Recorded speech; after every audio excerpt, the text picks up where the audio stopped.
شرابي انسان.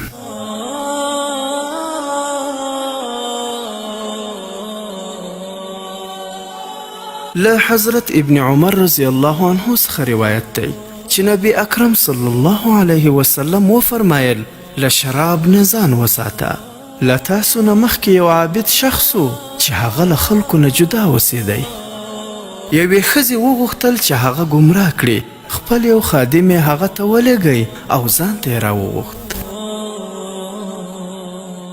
هغه عابد ته یې وویل چې موږ تا د یو ګواهۍ لپاره راغواړو. عابد د هغې کره راغی. له هرې دروازې نه چې دننه کېدو ښځې به هغه دروازه بندوله تر دې چې عابد د ښځې کوټې ته ورسېد.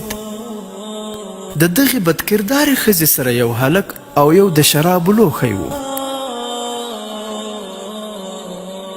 ښځې عابد ته وویل ما ته د کومې ګواهۍ لپاره نه بلکې د دې لپاره مې راوغوښتې چې دغه هلک ووژنې او له ما سره جمع وکړې. که دا دواړه کارونه نشي کولی نو بیا دا شراب وڅښه. که تا انکار وکړو نو زه به چیغه او شور وکړم او تا به رسوا کړم. عابد مجبور شو. شراب څکلو ته یې غاړه کېښوده او شراب یې وڅکل. عابد چې یو پیاله وڅکله نو بله پیاله یې هم راوغوښته او په دې ترتیب څو پیالې شراب یې په ځان واړول تر دې چې سخت نشه شو او له ښځې سره یې زنا وکړه او هغه هلک یې هم قتل کړ. لهذا له شرابو نه ډډه وکړئ.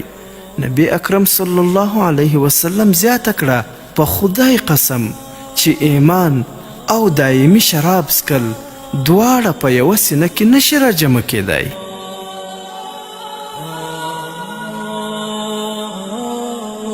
او نبی اکرم صلی الله علیه وسلم فرمایلی دی چا چې په دنیا کې شراب وڅکل الله تعالی د قیامت په ورځ پر هغه د مارانو زهر څکوي چې له څکلو نه مخکې به د هغه د مخ غوښه لاندې غورځېږي او کله چې یې وڅکي نو د بدن ټوله غوښه او سرمن به یې وغورځېږي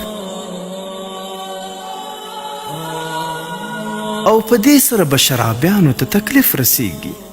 شراب څکونکی، شراب جوړونکی، د شرابو له یو ځای نه بل ځای ته وړونکی، د شرابو اخیستونکی او خرڅونکی ټول په ګناه کې برابر دي. الله تعالی د هغوی لمونځ، روژه او حج نه قبلوي تر څو چې توبه ونه باسي. که هغوی له توبې نه پرته مړه شول نو الله تعالی هغو ته د شراب د هر څاڅکي په عوض کې د جهنم پیپ ورکوي. په یاد وساتئ چې هر نشه حرامه ده او هر قسم شراب حرام دی.